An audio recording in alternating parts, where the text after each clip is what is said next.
Chapter 4. Confidence is earned in difficult places. Confidence isn't given by success. It is earned through survival.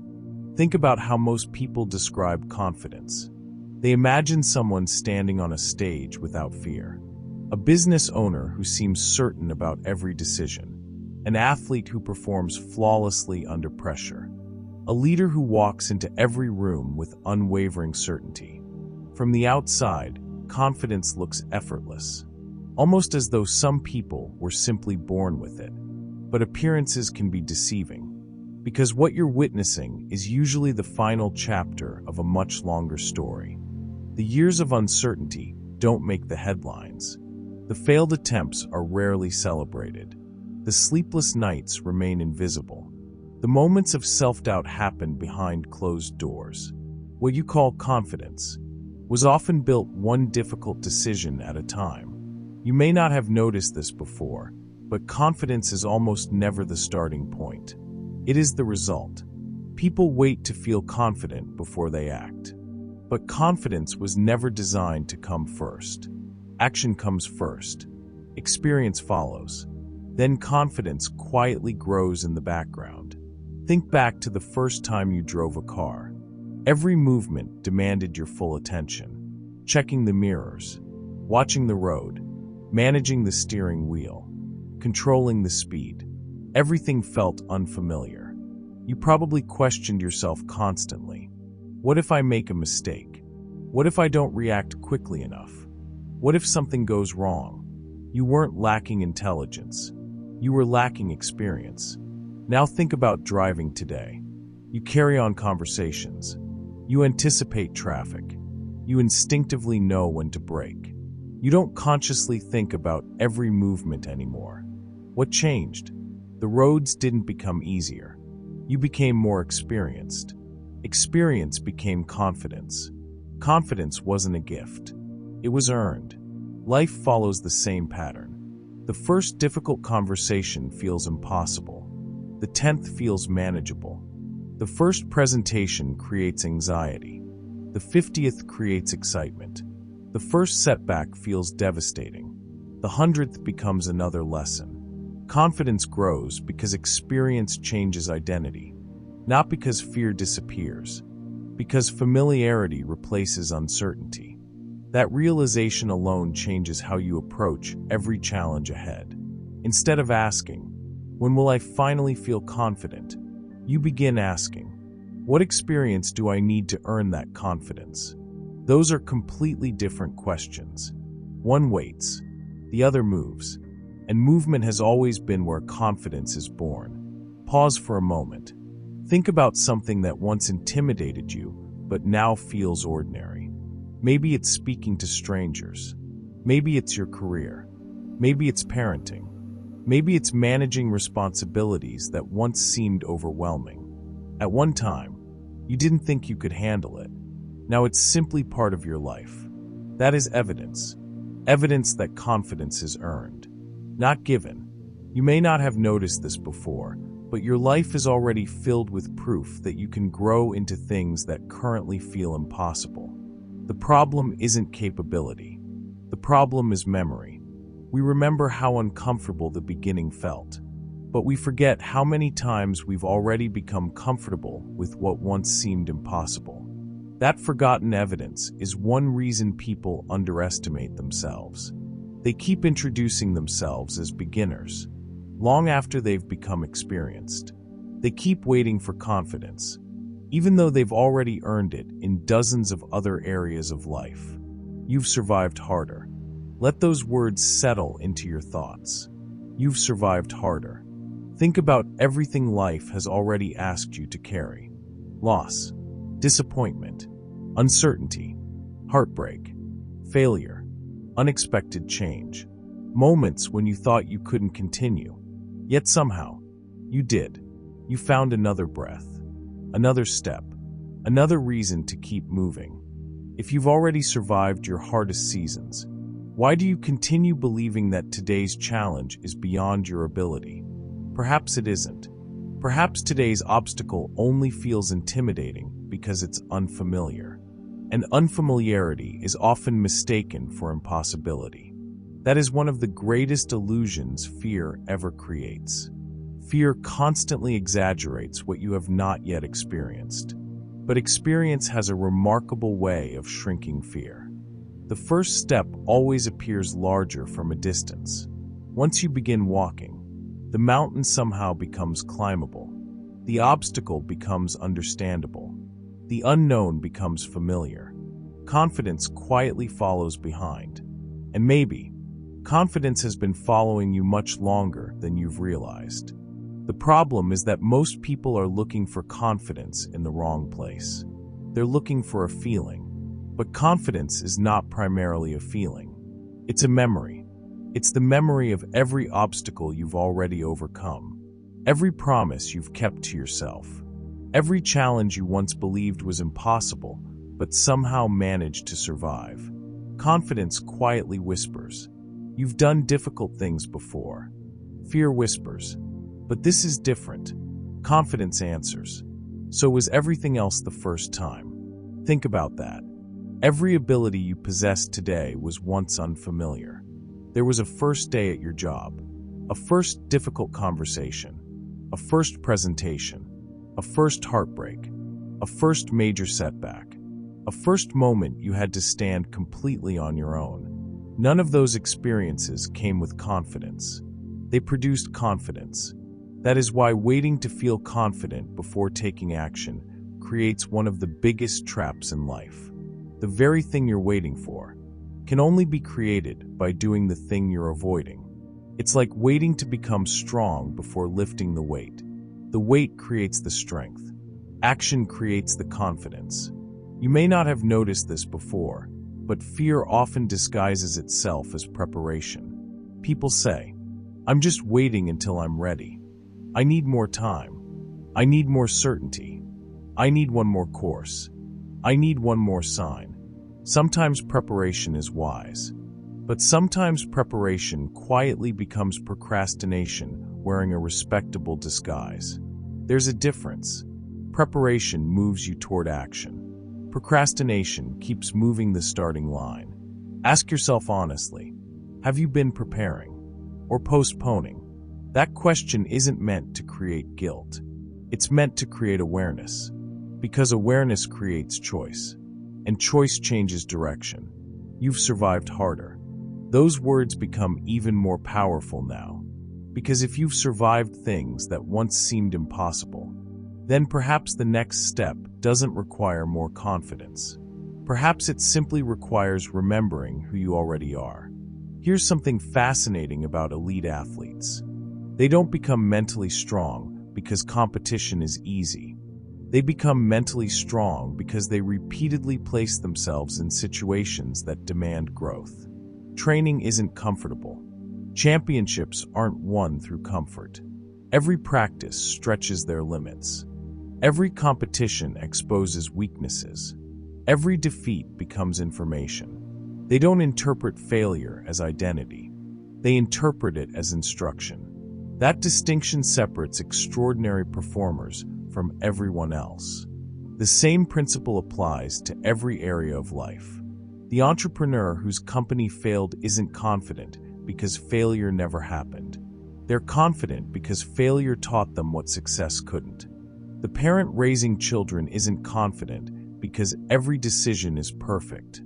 They're confident because they've learned they can adapt. The leader isn't respected because they've never made mistakes.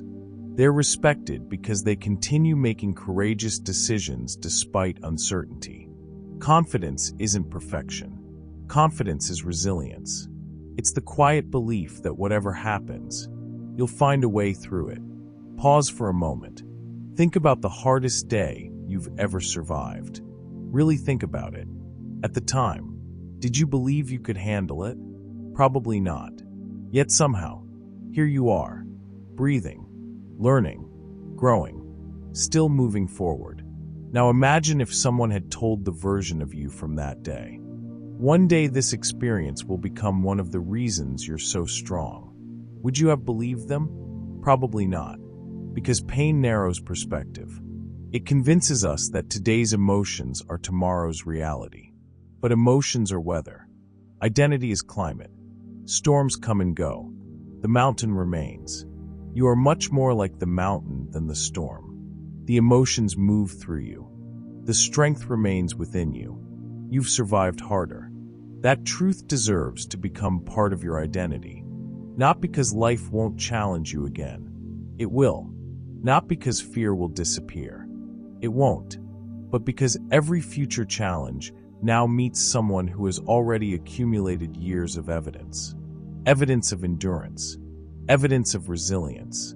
Evidence of recovery. Evidence of courage. Evidence of survival. Life has already introduced you to difficulties greater than many of the fears you're carrying today. So why continue giving today's obstacle authority over tomorrow's potential? Here's something strange about confidence. It grows fastest after action, not before it. The first phone call creates a little confidence. The second creates a little more. The 10th creates familiarity. The 100th creates mastery. Mastery is simply confidence with repetition. Think about musicians. The first performance feels terrifying. Hands shake. Voices tremble. Mistakes feel enormous. Years later, the same performer steps onto a stage before thousands of people. What changed? Talent improved. Certainly. But more importantly, identity changed. They stopped seeing themselves as someone trying to perform. They became a performer. Identity always comes before sustained confidence. That's why this chapter isn't really about confidence. It's about identity. Confident people don't ask, "What if I fail?" Every day. They ask, "What can I learn? What can I improve? What's my next step?" Their attention stays on growth, not perfection, because perfection is impossible. Growth is available every single day. One of the greatest gifts you can give yourself is permission to be a beginner. Every expert you've ever admired was once inexperienced. Every master was once awkward. Every champion was once uncertain. Every leader was once unknown. Every author once stared at a blank page. Every entrepreneur once made their first sale. Every confident person was once intimidated. The difference is not that they avoided discomfort. They accepted it as the price of becoming. You're not behind because you're uncomfortable. You're growing because you're uncomfortable. Growth has always felt unfamiliar. Comfort is rarely the birthplace of transformation. There is a psychological twist hidden inside every obstacle. Most people believe the obstacle is testing whether they're strong enough. But perhaps the obstacle is doing something entirely different. Perhaps the obstacle is revealing strength that's already there. Think about that. The obstacle isn't creating courage. It's uncovering it. The obstacle isn't creating resilience. It's revealing resilience. The obstacle isn't creating your character. It's introducing you to it. What if every challenge is simply asking, "Have you noticed who you've become yet?" That question changes everything. Because suddenly, the obstacle isn't your enemy. It's your mirror. And every time you overcome one, the reflection becomes clearer. You've survived harder. Now it's time to prove it to yourself again. Because every new challenge places you at a crossroads. One path is familiar. The other is transformational.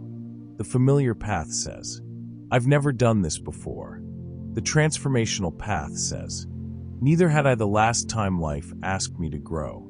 That one sentence has the power to change the way you approach every obstacle from this day forward. Think back over your life. There has never been a season where you already knew exactly what to do before entering it. No one is born knowing how to become a parent. No one begins a career already possessing decades of experience. No one starts a business already understanding every challenge. No one enters a marriage knowing every answer. No one walks into grief already knowing how to heal. Every meaningful chapter of life begins the same way, with uncertainty. The people who eventually thrive are not those who eliminate uncertainty. They're the ones who stop expecting certainty before taking the first step. You may not have noticed this before, but courage and confidence often look remarkably similar from the outside. Someone standing on a stage appears confident. Someone leading an organization appears fearless. Someone starting a company appears certain. But if you could listen to their thoughts, you would often hear the same questions you've asked yourself. What if this doesn't work? What if I disappoint people? What if I'm not ready? The difference isn't that confident people never experience those thoughts. The difference is that those thoughts no longer make their decisions. Their identity became stronger than their fear. That is one of the greatest milestones of personal growth. Not the disappearance of fear, the reduction of its authority. Fear may still speak. It simply no longer gets the final vote. You've survived harder. Let those words become more than encouragement. Let them become evidence. Evidence that you are far more capable than today's emotions might suggest. Evidence that resilience already lives within you. Evidence that life has been preparing you longer than you realized. There is a fascinating pattern among people who consistently achieve extraordinary things. They do not spend much time asking, "What if I fail?" Instead, they ask, "What happens if I never discover what I'm capable of?" Those are two completely different futures. One is built around protection. The other is built around possibility. Protection has its place. It keeps us safe. It helps us survive. But eventually, survival must give way to growth. Otherwise, we spend our lives protecting ourselves from the very opportunities we were created to experience. Think about an eagle. There comes a moment when the nest that once protected it becomes the very thing preventing it from flying. Nothing about the nest suddenly becomes bad. It simply becomes too small for who the eagle is becoming. Life has seasons like that. There are relationships you eventually outgrow, beliefs that no longer fit, habits that once served you but now limit you, comfort zones that once provided security but now quietly imprison potential. Growth often requires leaving what once felt safe, not because safety is wrong, because your future requires something larger. Pause for a moment. Where have you become too comfortable? Not physically, mentally, emotionally, spiritually. Where have you accepted less than you're capable of because familiarity feels safer than possibility? Don't rush past that question. Some of life's greatest breakthroughs begin with an honest answer. Here's something remarkable. The obstacle you've been avoiding may actually be the doorway you've been praying for. Imagine someone who dreams of becoming a leader. Leadership requires difficult conversations, responsibility, decision-making, accountability, pressure. If they spend their entire life avoiding difficult conversations, they're not avoiding discomfort. They're avoiding the very experiences that create leadership. The obstacle wasn't blocking the dream. It was building the person capable of living it. The same is true for confidence. Every uncomfortable situation you've faced has quietly deposited something into your character. A little more courage, a little more wisdom, a little more patience, a little more emotional stability, a little more belief. At the time, those deposits felt like burdens. Looking back, you realize they were investments. Life has been investing in you for years. The return on that investment appears every time you respond differently than you once would have. Every time you remain calm instead of reacting. Every time you forgive instead of becoming bitter. Every time you keep moving instead of giving up. Every time you choose hope over despair. Those moments reveal the person you've become. Not the person you're pretending to be. The person you've genuinely grown into. You've survived harder. And because you've survived harder, you now possess something many people spend their entire lives searching for. Proof. Real proof. Not motivational words. Not positive thinking. Evidence. Your own life has become evidence that difficult seasons do not last forever. Your own experiences have proven that healing is possible. Your own journey has demonstrated that resilience grows under pressure. No one has to convince you anymore. You've lived it. That's why your confidence no longer has to depend on perfect circumstances. Perfect circumstances never existed anyway. Instead, your confidence can rest upon something far more reliable: your character. Character outlasts circumstances. Character remains steady when emotions fluctuate. Character continues when motivation disappears. Character chooses integrity when shortcuts become tempting. Character quietly says, "I've become the kind of person who finishes what I start." That identity changes everything, because eventually life stops asking, "Can you handle this?" It begins asking, "Who have you become?" The answer isn't found in your resume, or your bank account, or your achievements. The answer is found in how you respond when nobody is watching, how you think when things don't go according to plan, how you treat people who cannot repay you, how you speak to yourself after making a mistake, how quickly you choose growth over blame. Confidence begins there, not in applause, not in recognition, but in private victories. Victories no one else may ever see. The decision to keep going, the decision to try again, the decision to believe again, the decision to stand back up. Every one of those moments builds another brick in the foundation of lasting confidence. And unlike confidence built on praise, this confidence cannot be taken away by criticism, because it wasn't given by other people.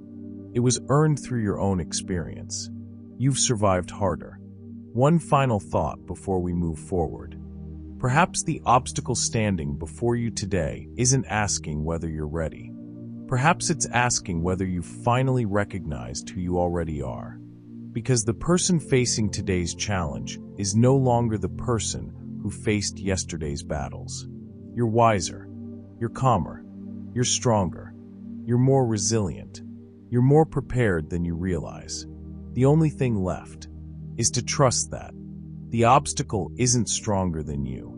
It only feels unfamiliar, and unfamiliarity has fooled countless people into believing they were incapable. Don't let it fool you. Take the next step, not because you feel fearless, but because you've already survived enough to know you'll find your way. You've survived harder. Now let your scars remind you of something extraordinary. They are not evidence of weakness. They are evidence that you remained standing after life tried to knock you down.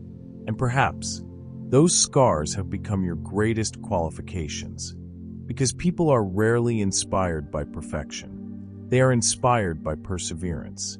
They trust those who have walked through the fire and emerged wiser. They listen to those whose compassion was earned through experience. They follow those who carry humility alongside strength. Your scars are no longer something to hide. They have become proof of your transformation. You've survived harder. Now let's discover why the very marks you once wanted to erase may become the greatest source of hope, wisdom, and influence you'll ever possess.